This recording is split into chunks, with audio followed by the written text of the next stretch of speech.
You. Let them go first. You guys go first. You guys go first. Practicing in the stadium today, what made you guys decide to change from a high school facility, and how advantageous is this for Saturday? Well, I just think getting in the stadium for the first time, they haven't been here, just the logistics. And Thursday, a normal Thursday at home, we're in the stadium, getting used to just the environment. So just normal protocol for our guys. How has it been since you've been down here in Orlando? It's been good. I mean, the facilities are great. Obviously, Camping World does a great job of taking care of the players. And, obviously, from our perspective, we get all the work necessary before we come down here. And then it becomes repetitive in a sense, and that we practice like we normally would during the season. And then these guys get some downtime and are able to enjoy being together.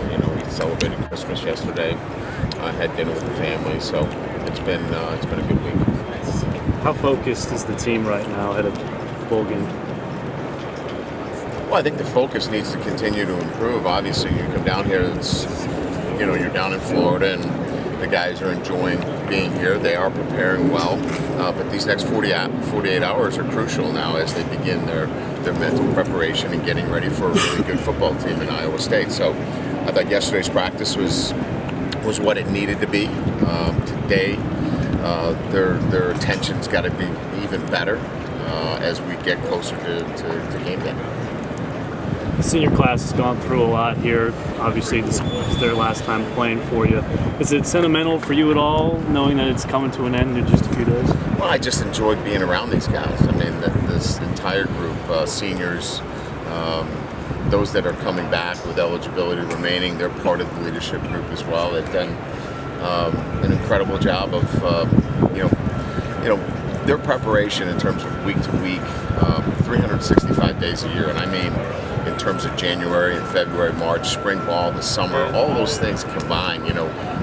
We see that much more than you guys. You see the season, but just the way they've handled themselves throughout the entire calendar year and their preparation and preparing and representing Notre Dame both on and off the field.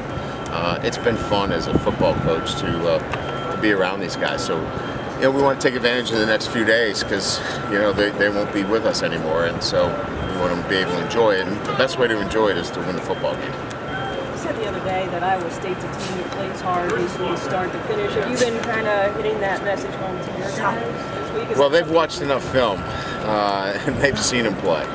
You can tell just by the way, first of all, how they're coached on both sides of the ball, and then just the games that they've played, the competitiveness, every down. They are physical and flying around, and they've got a quarterback that when he's got the ball in his hands, they've got a chance to win. So our guys are smart. They played a lot of football. They see really good football teams, and they know regardless of what their record is, how good of a football team it is. So can't fool these guys. They know a good football team, and they've got a lot of respect for Iowa State. Are you willing to say who will be calling plays on Saturday? Am I willing? Yes. I mean, I think it's pretty obvious that Tom is going to call the plays. I mean, I don't know that there's any secrets out there. Just wanted to hear you say it. But there'll be, certainly, there'll be collaboration as there has been. I think Tom will be in the box. He'll send the plays down through me, and not that I'm going to be, micromanaging what he's doing, but we've done a really good job of collaborating all week, and obviously before we came down here in terms of what we want to accomplish. So I feel really good about it. Have you had an opportunity to simulate it, to try it like it's live? Yeah, I mean, pretty much every practice has been dialing it up.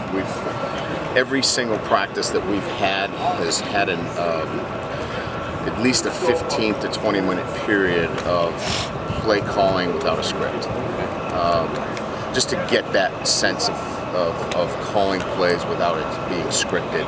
I thought was important. So we've had the 9th, 10th practice. So we've had enough work in that respect. I've always thought it was interesting that you talk about the art and science of play calling, and I would think that the science part with Tommy Rees is a given, but the art, do you really know until you get into a game life situation?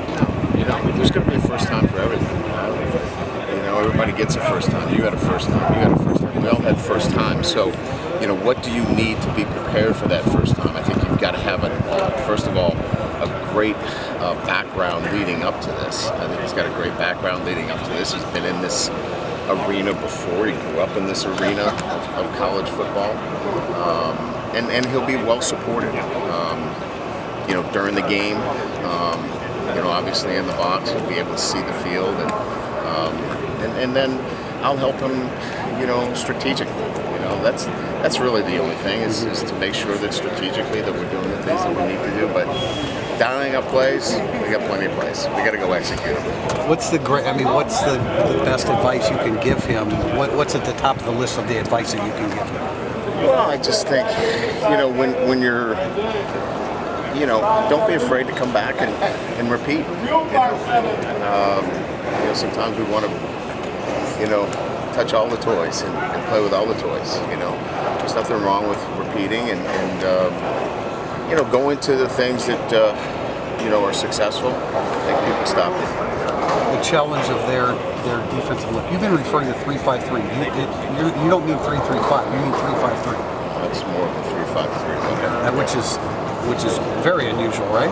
Yeah, it's a different defense, and again, it has some complexities to handle the Big 12, right? You know, one week you're in 5 wides, the next week you got to play Kansas State. I mean, so you know they have to morph, you know, into different looks, and I think Coach Heacock has done a really good job of putting this defense together, where it has to be stingy, you know, against the run, so it has to be able to handle a lot of different. That's what I was going to say. I mean, there must be the flexibility within that because they're good against the run and they're pretty good against the pass. Yeah.